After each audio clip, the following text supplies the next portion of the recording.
Obrada prikupljenih otpadnih vozila počinje u Cezaru, centru za reciklažu u Zagrebu.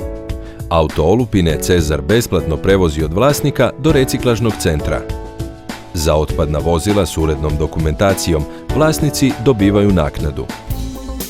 Sagledali smo trenutnu situaciju u Hrvatskoj i probali osmisliti akciju koja će se odnositi na kupce do kojih inače se teško dođe. To su znači vlasnici dotrajalih vozila.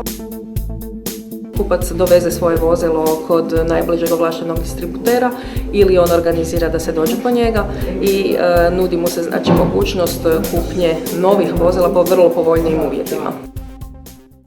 Iz otpadnih vozila u kontroliranim uvjetima izdvajaju se opasne komponente, na primjer akumulator, tekućine i plinski spremnici, te skidaju plastični, gumeni i stakleni dijelovi.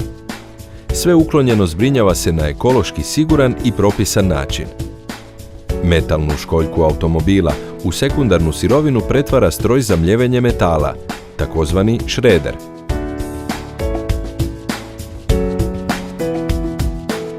Olupina se usitnjava u 2 koraka. Primarno usitnjavanje obavlja predtrgač, a nakon toga šreder metal reže na komadiće. To je sekundarna sirovina. Oko 75% automobila je reciklirano. Nusprodukt tog reciklažnog procesa donedavno je bio neupotrebljiv otpad.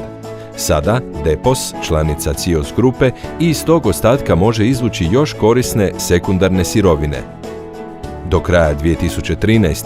Depos će osigurati ponovnu uporabu i oporabu najmanje 95% prosječne mase skupljenog otpadnog vozila, što je i obveza preuzeta iz direktive Europske unije i propisa Republike Hrvatske. Ispunjenjem te obveze spriječeno je plaćanje penala.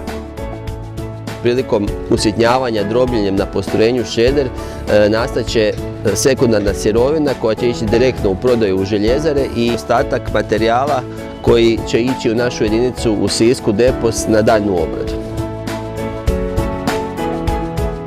Depos obrađuje upravo onaj dio koji nije čelik, to jest sve polimere i obojene metale.